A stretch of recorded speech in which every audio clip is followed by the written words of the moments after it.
Namo Tassa Bhagavato Arahato Samma Sambuddhassa. Namo Tassa Bhagavato Arahato Samma Sambuddhassa. Namo Tassa Bhagavato Arahato Samma Sambuddhassa. Katanca Gahapati Aturakayo Hoti Noche Atura Chitto Ti.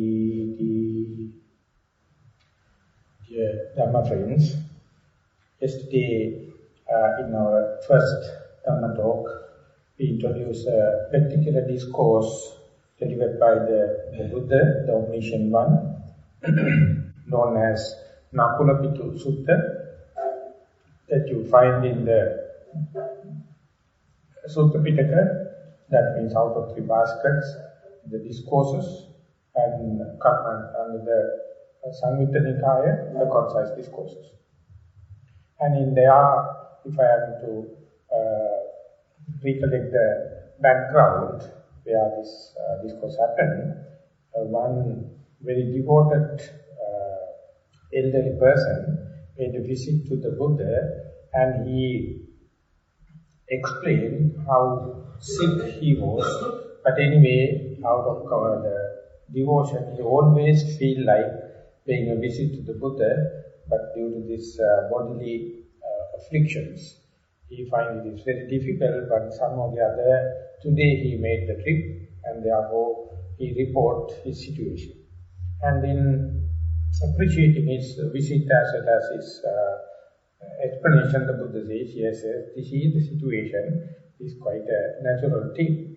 So, as a teacher, or person with compassion, the Buddha makes a remark, or the householder, you must understand the way where that even though you are afflicted bodily, you must maintain your mind free of affliction, free of worries and free of lamentation.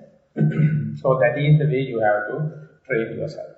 So then that householder was very happy with the remark, and then he, in the same trip, paid visit to Venerable Maha, the chief disciple of the Buddha, and there he explained that everything happened in front of the Buddha, and then explained the same thing to Venerable Sariputta. And then Venerable Sariputta also very happy with his visit, and he has been a very devoted supporter, and he's asked at the end of the report, doesn't it happen him to ask the question immediately from the Buddha, how one can train so that even the body is afflicted, how one can maintain the mind in an uninflicted way, and maintain the integrity of the mind. Then he says, I am sorry, Bhante, I had no that kind of a quick wit to ask the Buddha. But anyway, even such a question occurred to me. I used to walk long distance to meet people like you and expect a clear answer for that kind of thing. So why don't you, out of compassion, explain me the same question that you raised? Then Venerable Sariputta, understanding that this mindset is okay, then he says, if that is the case, listen to me carefully, or listen to me with full of devotion. Then he appreciated. And then Venerable Sariputta is giving a detailed explanation how one afflicted even though in the body, not afflicted in the mind.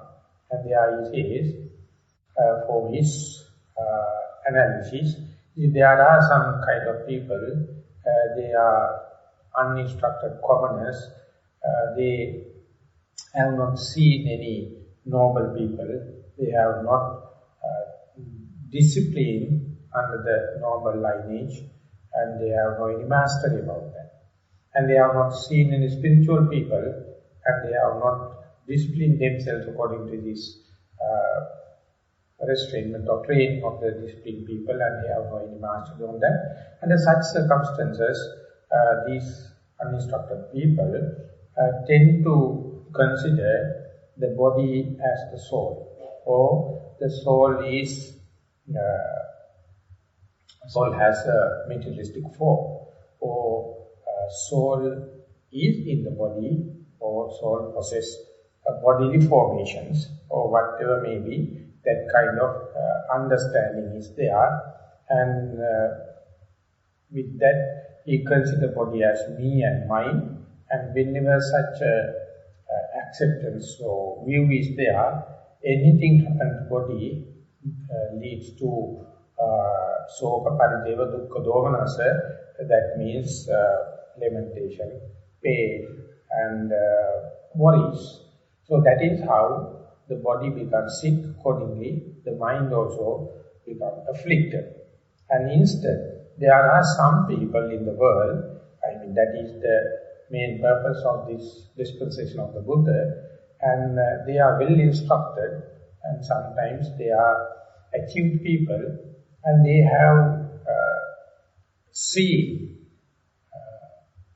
well enlightened, fully enlightened beings, and they have taken time to train themselves, and they have certain amount of mastery about the teaching of the Buddha or the truth. Or sometimes, or otherwise, they have seen noble people, and they have followed their noble ways in terms of restraining themselves, and they have some kind of mastery. And due to this acquaintance, they never consider the soul as a body, or body as a soul, or the soul has a bodily formation, or soul is established in the forms. So, being so, he never considered body as me or body as mine. Due to this distance, okay, due to his training, he gets this distance, and being so, even the body is afflicted, he never entertained this kind of sorrow, lamentation, pain and grief. And that is how one has to train. Even the body is afflicted, the mind is not afflicted. This is the direct translation of the very early part of the particular sutta. And yesterday also we took time how this misunderstanding leads to the mental worries and lamentation and pain and grief.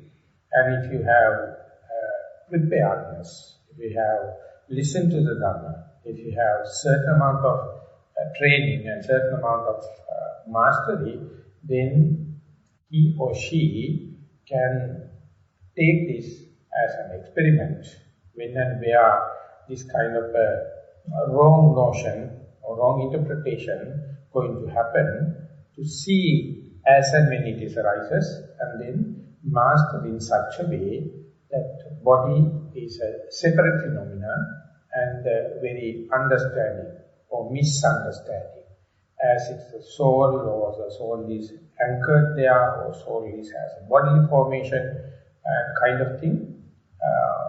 When and where it arises, this kind of a wrong notion, he or she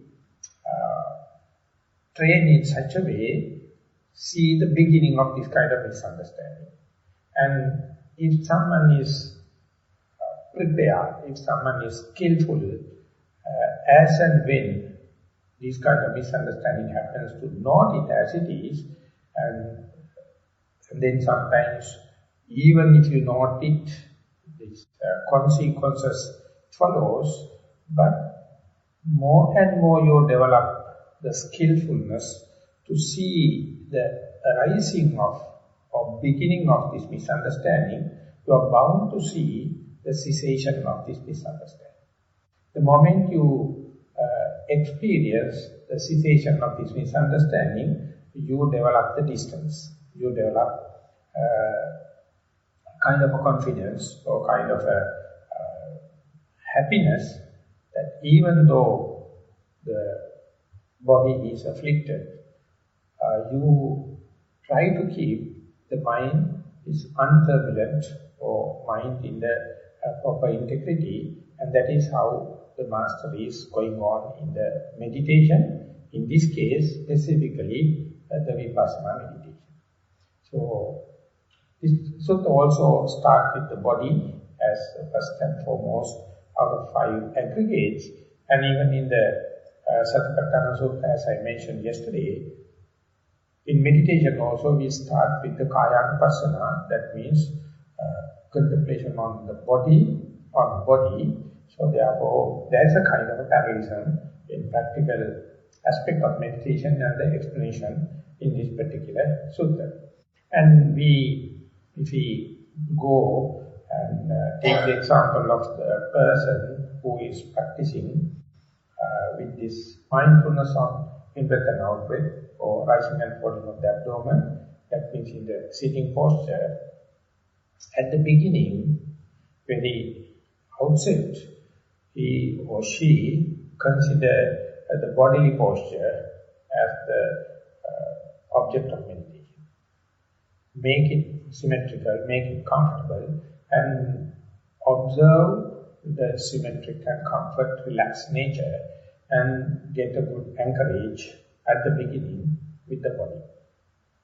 So, by keeping like that, keep the mind introvert so that it is maintained in here and now situation, you develop a special kind of vigilance or diligence to be with your own body. It's a kind of a loving kindness or kind of a starting idea of mindfulness. So when that continues, then only one can observe the natural in-breath and out-breath.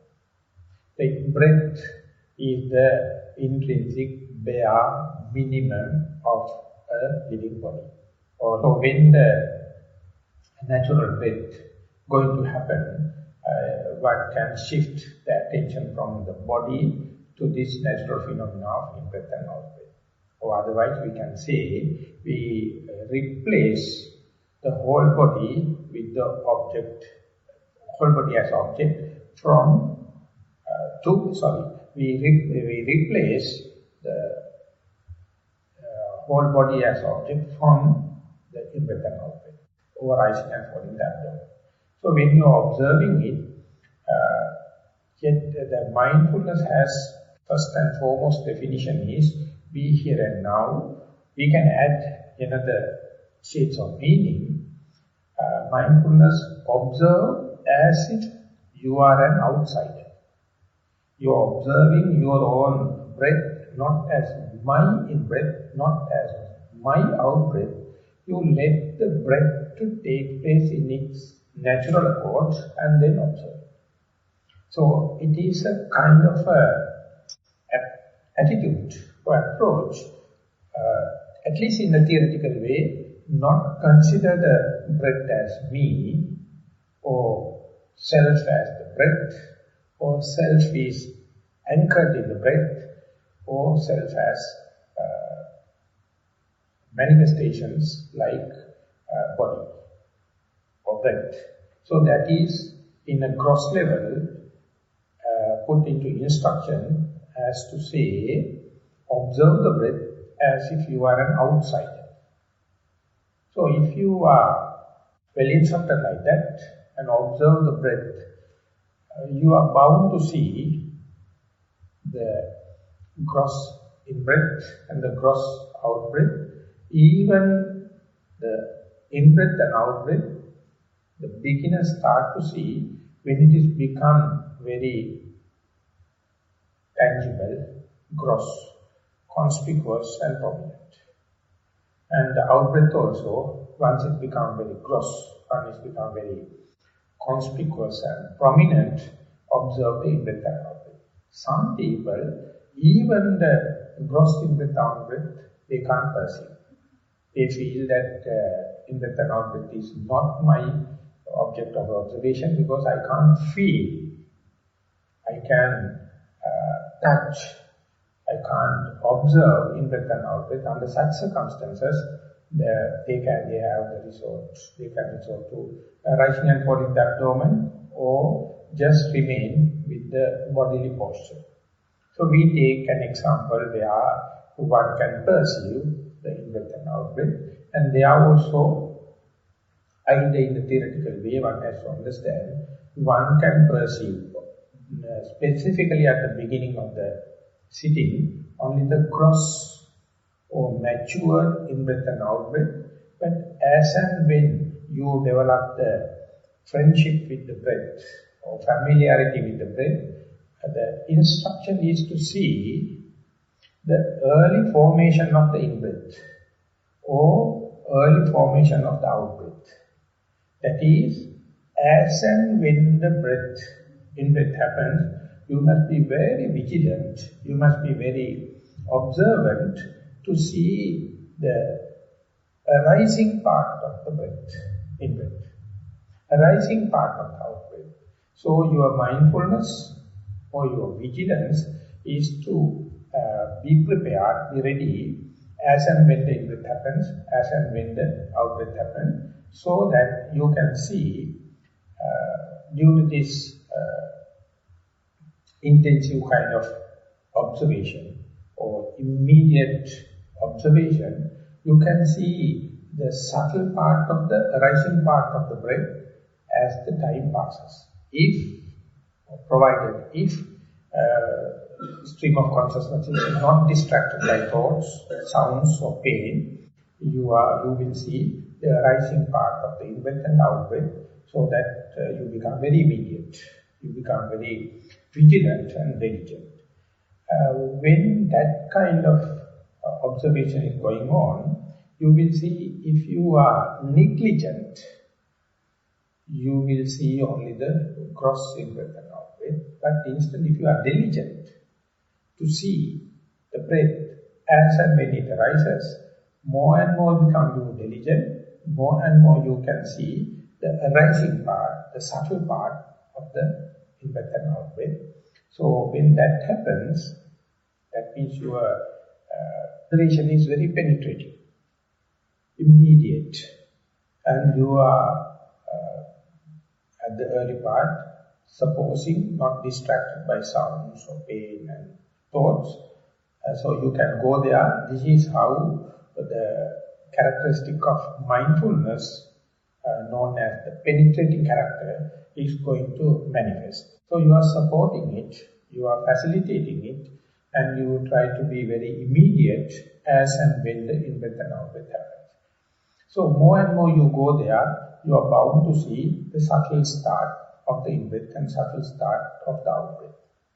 So more and more you to see the subtle in-breath, and then how it becomes gross, and later how it becomes again faded off, and again gives rise to the out-breath, very subtle, and that also becomes gross, and again it disappears into the subtlety.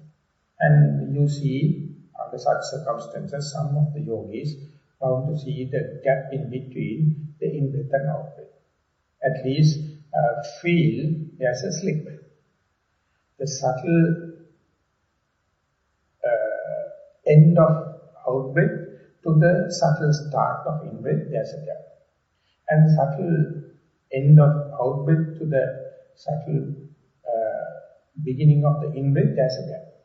So more and more you explore into this situation, you are bound to see, in the meditation jargon, the whole breath body. That means beginner only see the gross part, the middle of the in-breath and out-breath, but more familiarization, more mindfulness, more diligence lead you to see the beginning of the in-breath and the beginning of the out-breath, and more you become familiar, you are bound to see the beginning, the middle and the end of the out-breath, the beginning, the middle and the end of the in-breath. So you become very friendly, and mindfulness is consistent, and the concentration going to that's it. So when this process is happening, even though gross bodily pains are not there, even though distracting sounds are not there, even though there are no emotional kind of thoughts, some kind of stimulations or amplification of the special kind of bodily sensation going to arise as a result of meditation. For example, you are bound to feel the epidermis appear like some crawling insects, or water drops are falling like that, or some parts become very heavy of the body, some parts of the body become warmed up, and some areas become unperceivable. That kind of feelings, that kind of sensation going to arise, that in a sense it is a good sign, but anyway, they tend to distract from your focus or focal point. That means that you are supposed to keep the attention at the nostril, we'll say for example. But whenever this subtle in-breath and the subtle out-breath going to happen, your attention becomes very immediate with the primary object. And when that kind of a consistency of mindfulness happens and the concentration, these kind of other sensation on the other parts of the body happens. So when such a thing happens, if you are so worried about, if you are so recognize your body with the soul or soul with the body, this becomes a distraction. Instead, if you are an instructed person and you have already experienced this yesterday or early sittings of the today, then if you can go prepared under such circumstances, while these sensation and titillation and thrills comes, still you can make a determination to keep the breath intact and keep the attention only with the particular place that you have selected at the beginning. So this is a very subtle fine-tuning of the refinement of the mindfulness, but there are few remarks I would like to make. When that kind of thing happen for the first time in your life, definitely you will be worried, you will be disappointed, and your attention will be scattered to the body, and you will ask yourself, what happened to my mindfulness? What happened to my concentration? Am I on the correct path? If it is so, why this unwanted, unnatural kind of sensation coming from all over the body? So here in this particular sutta it says, if you are on the correct path, if you are well instructed, and if you have mastered a little bit of this phenomena, next day you will go prepared, even though such a little titillation, such tinglings, such abnormal sensation happen, you get a distance from them and still see the possibility to keep the mind with the in-breath and out. Sometimes you have to use the technique of nodding, as and when in-breath happens, you nod in-breath and try to see the very subtle beginning of the in-breath and follow it through the middle to the last drop of the in-breath.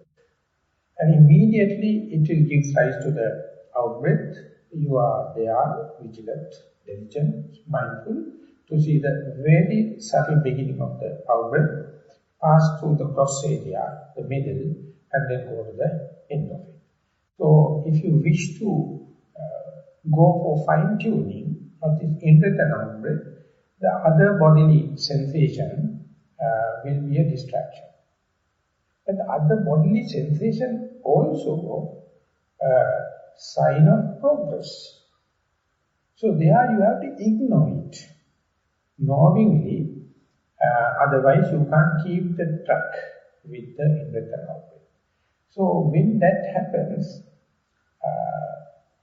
that you manage some or the other to keep the track with the in-breath and out-breath. So in-breath out-breath itself may change into different facets.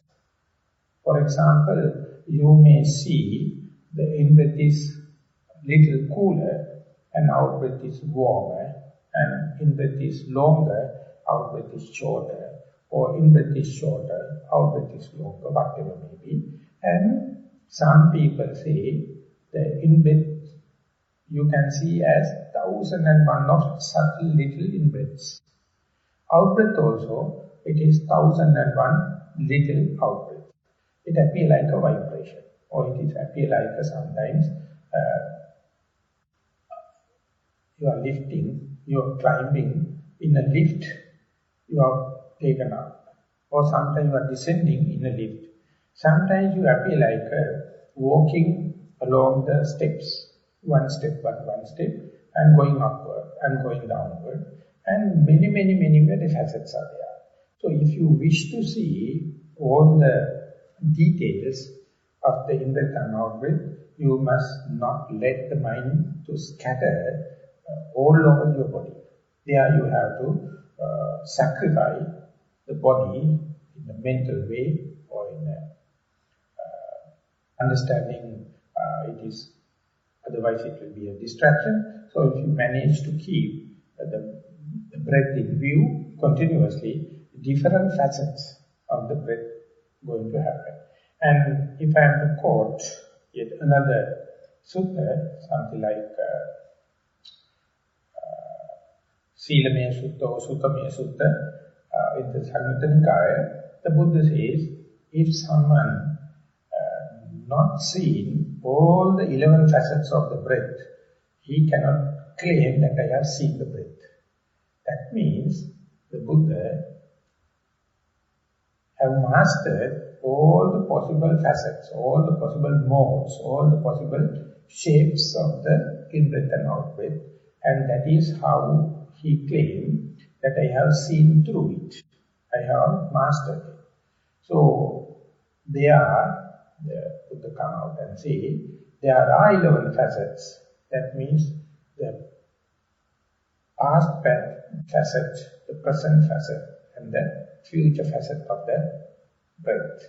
And sometimes the grossness and the gross facet, the gross form and the subtle form, and desirable form and the undesirable form, inner form, outer form, and near form and far apart, far away form.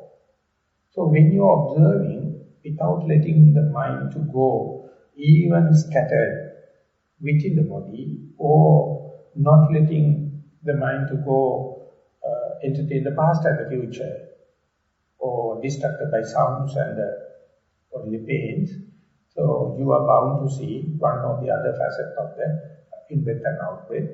And gross form is the what whenever you see the middle part of the in-breath and out-breath. Whenever you are focusing to the subtle beginning of the in-breath and the cessation of the in-breath, and the subtle beginning of the out-breath and the cessation of out-breath, then naturally breath becomes shorter and subtle, and you are bound to see it as a very subtle start and subtle ending. And sometimes when these very subtle, penetrative kind of experience happen, you become magnetized into that and you develop the desire towards the breath. And all of a sudden, this pattern will disturb, and again, breath appears like this way, and again you get a shock. And again you open to the gross out-breath and in-breath again. And whenever the breath becomes gross, which is the same sitting, it appears like something wrong, it appears like something mistaken. Therefore, you try to see the breath, the very breath. When it becomes gross, it has undesirable form. When it becomes very subtle, it appears like the desirable. It may be opposite also. Some people happy whenever the breath is very gross and intact. And when it becomes very subtle, together with the gap, they feel sometimes it is something wrong. So therefore, impression, your value judgment also changing from desirable form to the undesirable. Sometimes at the beginning you note the breath is, the most rubbing point is at the left nostril maybe, and in a wall of the left nostril, for an example. But when you're observing very carefully, you feel the breath is no more perceivable inside, but appear like something outwardly. There is something happening, but you can't perceive. So you lose the boundary in and out, but still you are sure breath is the object of meditation, but you can't feel as something in your body. So they are also uninstructed yogis become bewildered. It tends to entertain doubts. And they are, in order to get the confirmation, they tend to open their eyes or do force breathing. Everything is becoming negative. So, instruction or the payout is to just consider this is also possible format. This is also possible facet, possible form. So, appear like internal, external. Sometimes it's very close. So to say, at the beginning it appear like end of the nostril. You have carefully observed by 20-25 minutes of continuous observation, it goes back in the center of the brain. Go in. Sometimes it go out and you feel like few meters away like. And there are also these dislodge of the particular place that you have kept as the focal point, shifting inwardly and outwardly. So when these things happens, also uninstructed yogi or unmastered people with little bit of experience always entertain doubts. Either they open their eyes or do force breathing or entertain the doubts, through doubts, the agitation of the mind. Sometimes, when it becomes very subtle and extrovert and desirable, thinking everything is okay and happening rather than doing, your mind becomes slimy and start to develop sloth and torpor and fall into sleep. So these are the traps. So these are the mishaps can happen when you are going to recognize this breath as good, bad, gross, subtle, and be moved, thinking this is my soul, or soul is in this breath, and therefore I am the body, or body is mine, kind of thing, leading to this kind of traps. So, with instructed yogi means, or a person who has certain amount of mastery means, understand I have to master all the 11 facets, otherwise my experiment, my meditation is not complete. So therefore, don't arrive at any decision and accept these as valid modes, valid facets to keep on practicing. When practicing, each and every distraction going to give more accelerated facets. For example, sometimes thinking may arise, or bodily pains may creep in, or some sounds may happen. So if you are very concentrated, mindful, and face-to-face with the breath, you feel that sound, the pain and thoughts are at the periphery, and it's far away, but you fall calm and quiet on the breath, but still you can feel them, you can experience them.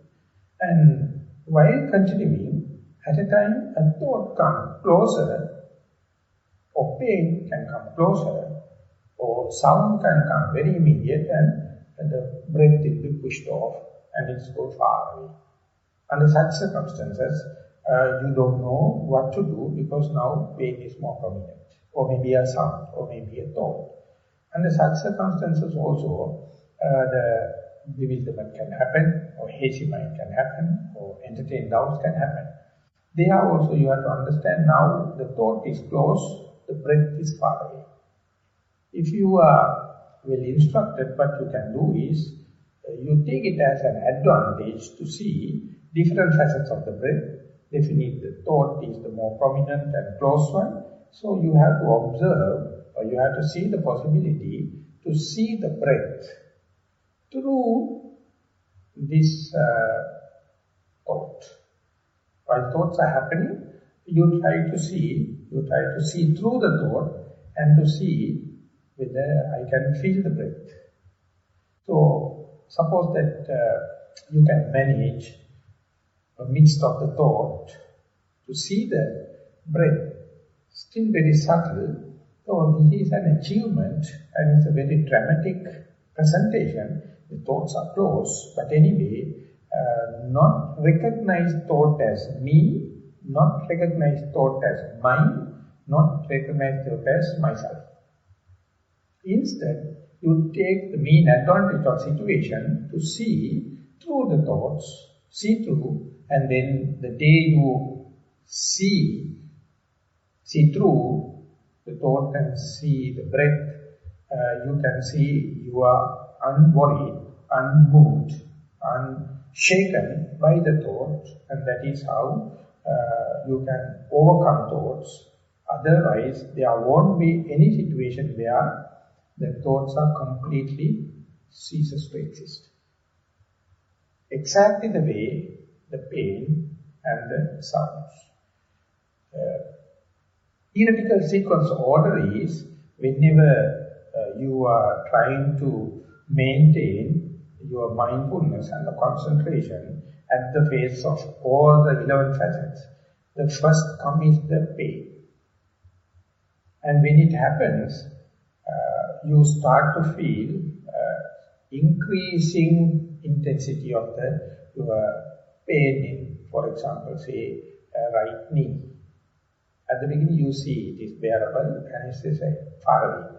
And you can be with the breath, in-breath and out-breath, and slowly, as the time passes, the pain becomes very throbbing and excruciating.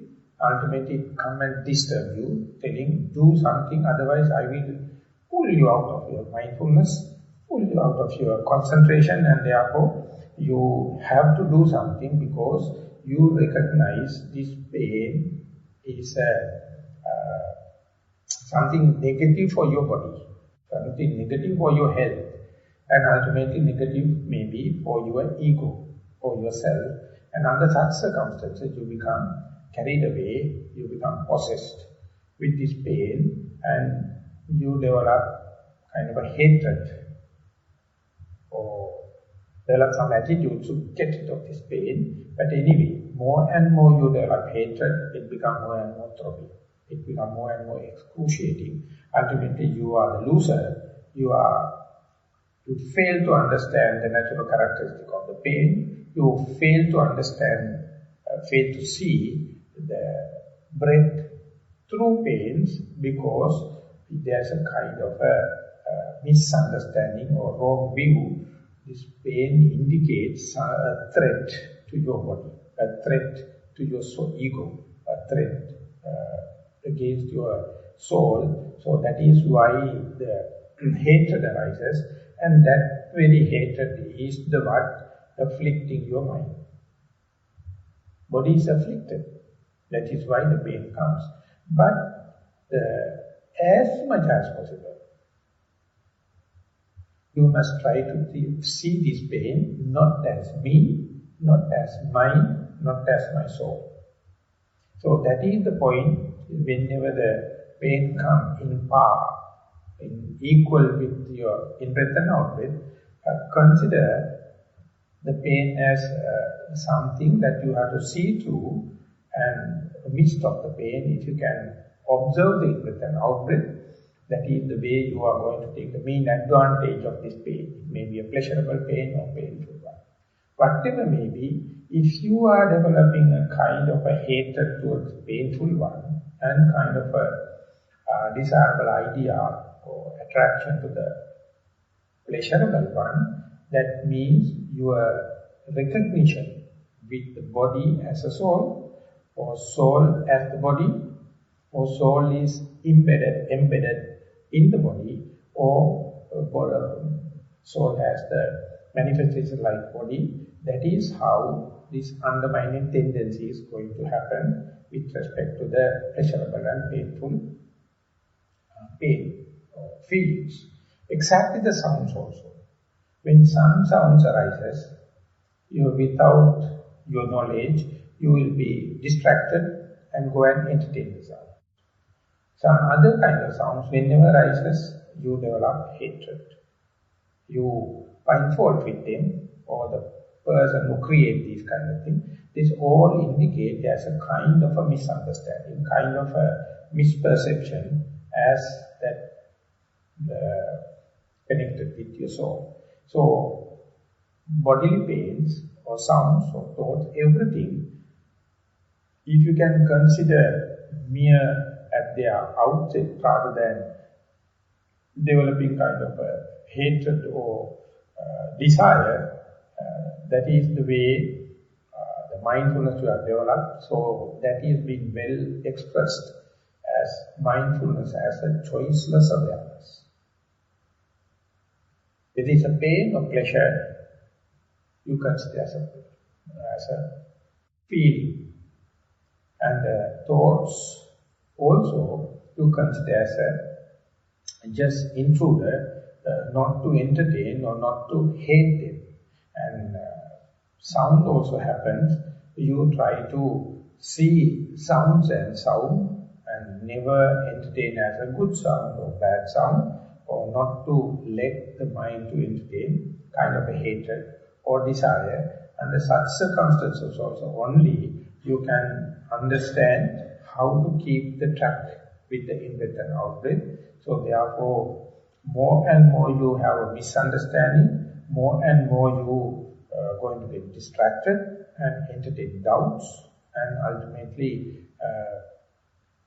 break the trend of your development of the mindfulness. And therefore, even without distractions of such as thoughts and sounds and pain, the breath itself is undergoing some evolutions, some transitions, some changes, close to the subtlety, desirable to undesirable, and close to the far away, in to out, the beginning, the middle and the end. So each and everything is an advancement if you can just observe as yet another facet of breath. And meanwhile, the body can represent as one of the other elementary characteristics of the matter, as a heat and the cold, the moving nature and the holding nature, the fluidity or cohesiveness, the heaviness and the lightness, the grossness and the subtlety, the soft and the hard, the rough and the smooth. So ultimately, if you understand these are the characteristic or elementary characteristic of the form, rather than understanding my leg is heated, you just try to understand the heating nature. The heat, not as a bodily part. While you are observing the in-breath and out-breath, you tend to feel heaviness in the left side and the lightness on the right side. So you are just trying to see the heaviness or lightness besides left side or right side. Without attributing to your body, if you can see the elementary characteristics, this is also yet another manifestation of the materiality, and that happen in this stage called your body. So there you have to get a distance from the notion of my body, my soul, Instead, you have to understand it's just manifestation of the materiality in terms of earth element, the air element, the heat element, and the water element. So, more and more you go there, you understand all our materiality, whether it is manifested within the breath or within your whole body, it is nothing but these four elements. Whenever they come to a certain extreme levels, we become moved, we become agitated, we become carried away, thinking a threat to our ego, threat to our soul, threat to our body. So therefore, more and more you meditate and go advanced, you have to understand, if we have that kind of attraction to the body or attraction to the soul, thinking the body is the soul, or soul is the body, or soul is anchored in the body, or soul has a bodily manifestation, that is how you will be carried out.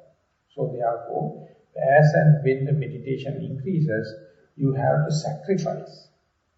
You have to be generous with the body, and that is the biggest generosity in the life.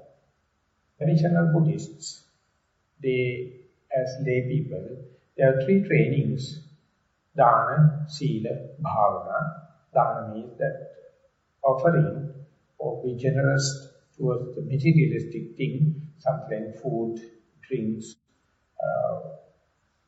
flowers, patterns, sometimes dwelling places or vehicles, whatever may be, or the utility things, you give to another person expecting others' well-being. And when you go further, you have to observe precepts, that is moral training, and you are not giving any kind of a materialistic thing, but you are protecting others' well-being in terms of not killing, not stealing, not indulging sexual misconduct or any sexual act, and not performing verbal misdeeds like lying, harsh words, slandering, and tail-cutting. So there you protect others' well-being, and they are also not giving a threat to the others, also considered as giving a well-being. They are also considered as a kind of generosity.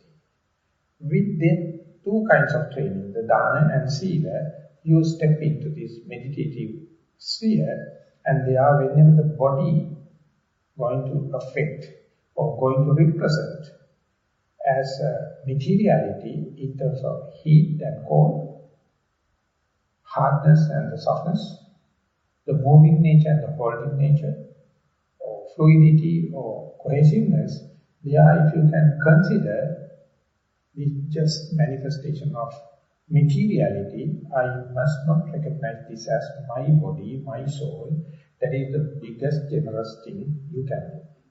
And this never happens without proper understanding, proper view, proper training. So at the beginning it appears like a threat, it appears like something challenging, and whenever you misunderstand, this is my soul is affected, my body is affected, so much so you sacrifice mindfulness and the concentration and open your eyes or entertain doubts or try to do force breathing, or sometimes you fall into sleep, and these are the symptoms to indicate this misunderstanding. But definitely you have to make a remark, these misunderstandings are not categorized as defilements. These are symptoms. And it is not limited to one person, it is everyone, each and everyone meditating has to undergo this situation. Therefore, when it happens under the light of mindfulness, when it's happening When it happens, if you are diligent and vigilant, you can understand now you are taking a higher degree calibration or fine-tuning of the mindfulness. So amidst of all heat and cold, amidst of all hardness and the softness, and fluidity and the cohesiveness, still if you can maintain the track with the breath, or keep the track of mindfulness, or if you can keep the track of concentration, that is much harder, and a refinement and advancement. So therefore, more and more you to recognize this as my soul or this as my body, that become a burden. So more and more you practice, more and more you become skillful, more and more you become master how to navigate in a turbulent water. Navigation means how to keep the track with the breath, whatever may be the turbulent happens. So therefore, more and more you put up with this exercise, you are training yourself how to tackle the 8 vicissitudes of the world. How to tackle when the pain and the pleasure comes. Just to keep your track with the mindfulness, or keep it here and now, keep it diligent and vigilant. Unafflicted by the gain or the pain or the pleasure, or gain and the loss. And that is, you start with the bodily sensation.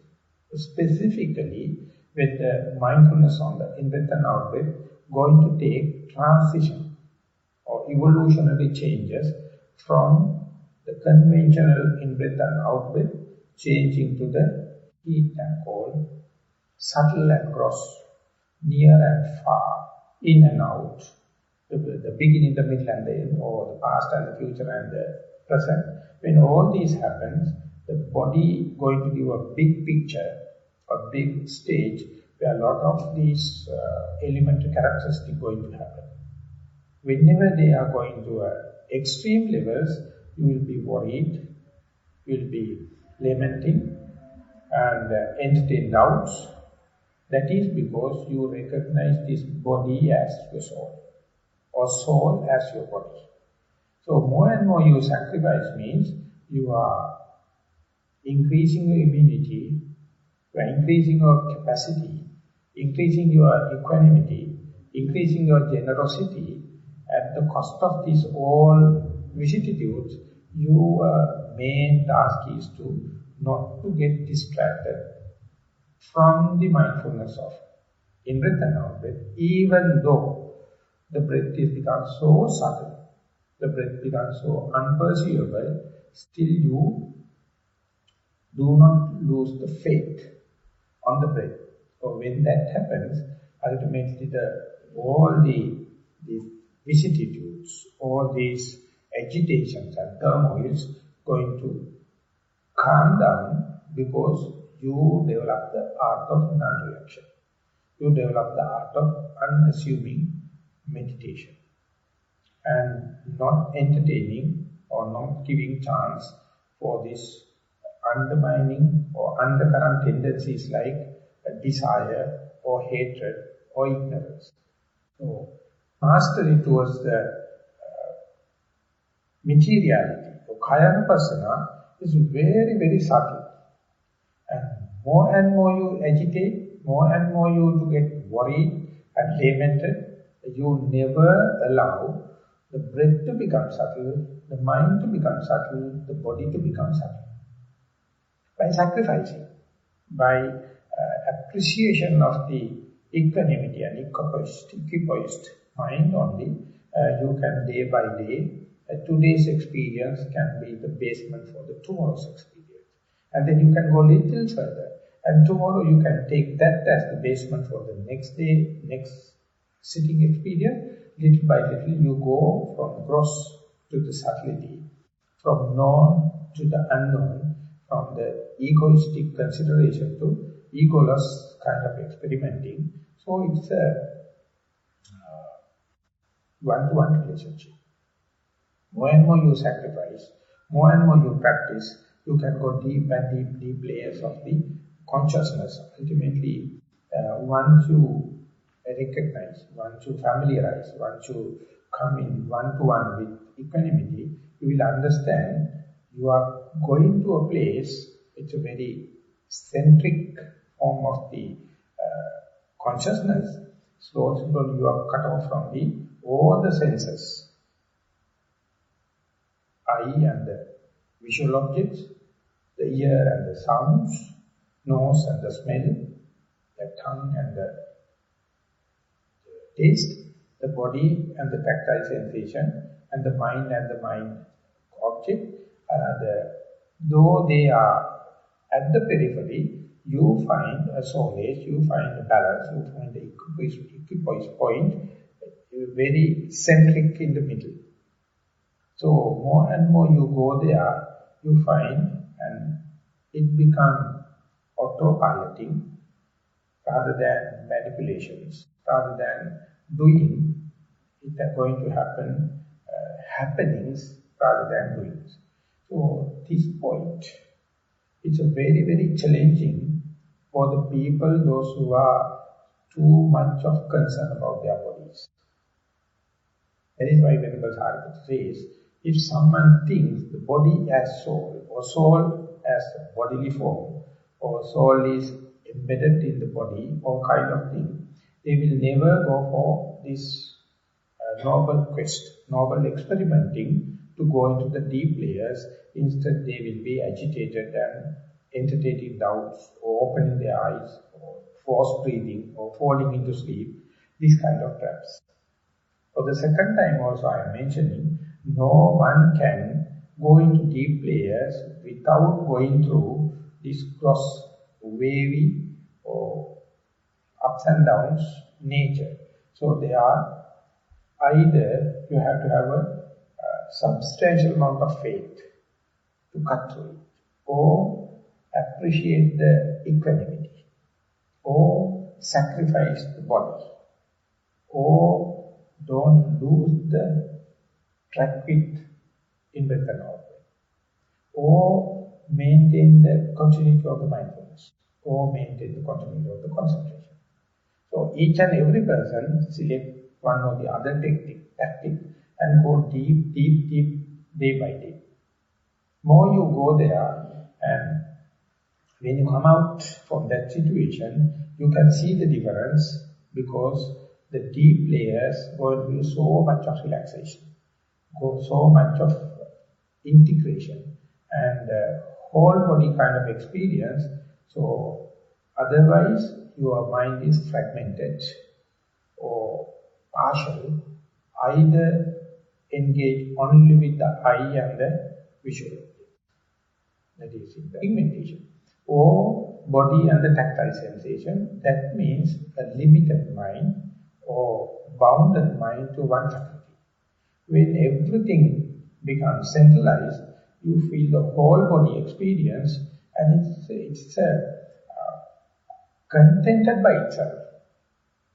And you can see, the day you recognize it, it is unalloyed and inalienable.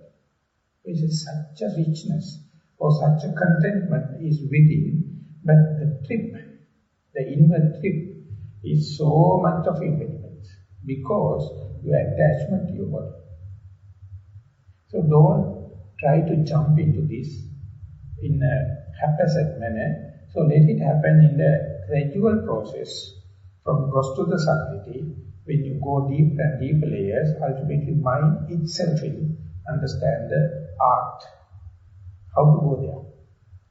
So, for example, very first few sittings, you may understand even it takes few minutes or sometimes 10-20 minutes just to be face to face with the breath.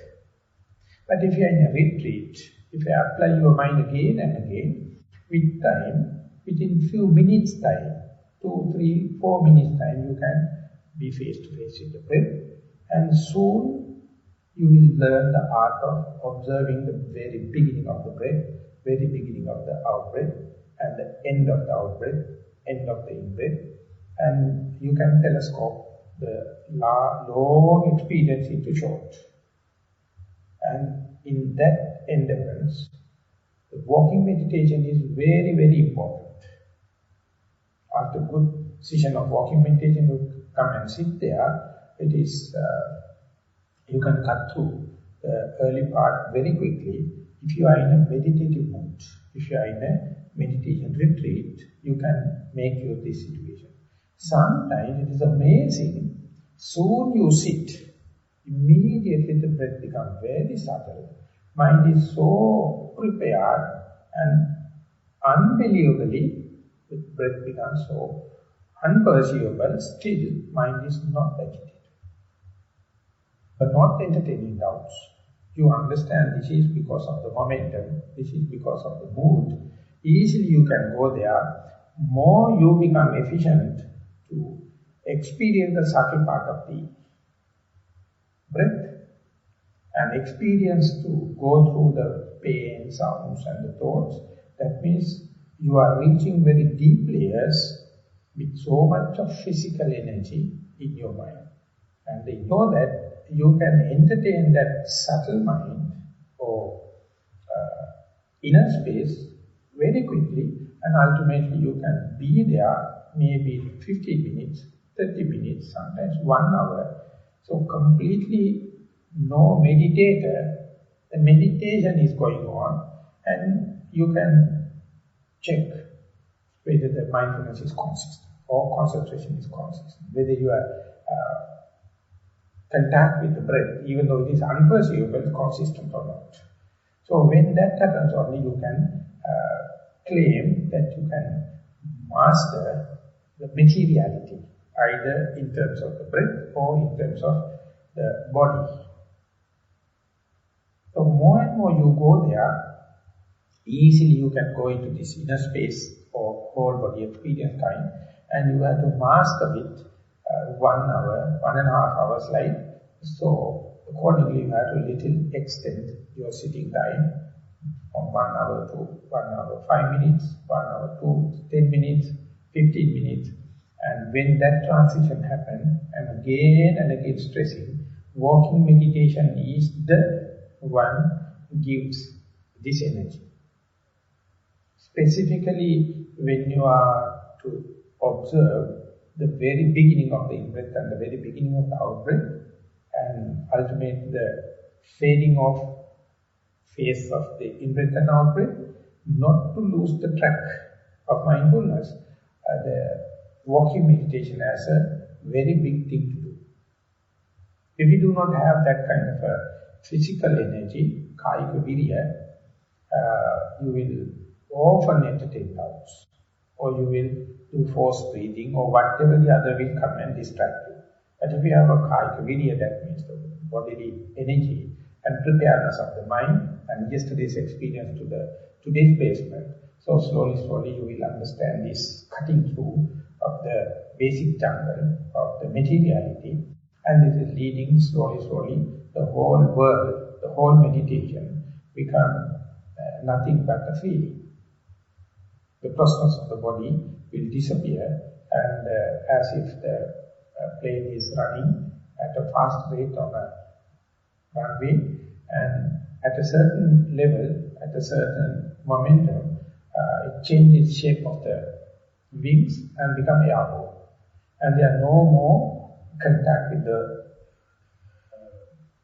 earth surface, and learn the art of balancing on the air. But this is a critical point, and that's the most critical point in the flight. So likewise, daily when you are mastering this materiality, either in terms of the body or in terms of the breath, and whenever these 11 facets are mastered, you are feeling like airborne, and there you must give the support, you must facilitate it by fastening your belts. All the crew has to take their own seat, then only the captain can maintain this safe takeoff. So this is a sign of the success of your sitting meditation. So more and more you going to experience this in your each and every sitting, you are the very first person to understand whether your meditation is success or not. For that, this correct view, and the faith, and your moral integrity, and your past mistakes are the most crucial thing for the success. So therefore, continuity of the practice without giving up is a secret towards the equanimity, towards the immunity in your practice. So once you develop it, you feel kind of a situation how to give that to your dear and near ones. It's impossible. You can't communicate this idea. You can, with your whole skillfulness, you can experience it. Once you experience, you feel like sharing with others. But it is not a single linear method of communicating or teaching others. It is a matter of multiple variables. Everything has to be aligned with, and time aspect also there, and the equipoise balance also there. Then electrically you feel like airborne, and all of a sudden it can drop again, and more you fall back.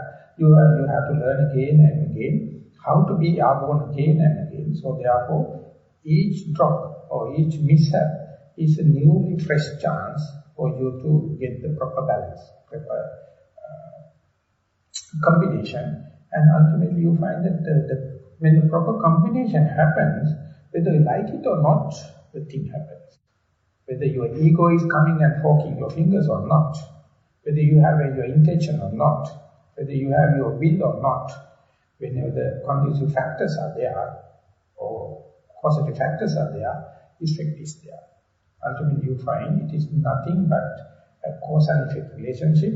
Your ego, yourself, your will is just an external observer or neutral observer. Ultimately you will understand without any that kind of manipulations, the cause and effect relationship going to take care.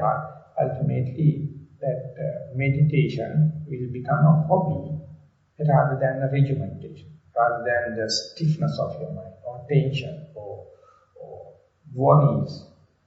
So up to that moment, the entertaining doubts and the worries and soka, parideva, dukkha, domanasa, that means sorrow, lamentation, pain and grief is there. So it is going from the friction to non-frictional way, close to the subtlety. So I hope this set of information also give an encouragement for one to put it in practice and see, and to get rid of, if at all, any kind of misunderstanding or wrongdoings, and to get the proper balance. And once balance happens, there's no one necessary to push you for meditation. You will understand its intrinsic relaxation. So therefore this early part, specifically the cutting through the jungle of this materiality, is a great achievement, even though it is a big thing as far as the meditation knowledges are concerned. But this is a very good ground preparation. Then onward we can go to slowly into the how the feelings come into being, how the perception come into being, how our manipulations and the fabrication come into being, and the consciousness. So I hope with the time, the future talks, we will go into the deep, and hopefully this is helpful for you to regulate all your practice and go to the subtle layers, and therefore the mindfulness will be more and more efficient and powerful in time to come. And with that remark, I would like to sum up today's talk. Thank you very much for listening. Now it is about 5:48, 6 to 7 walking meditation, and 7 to 8 another sitting session.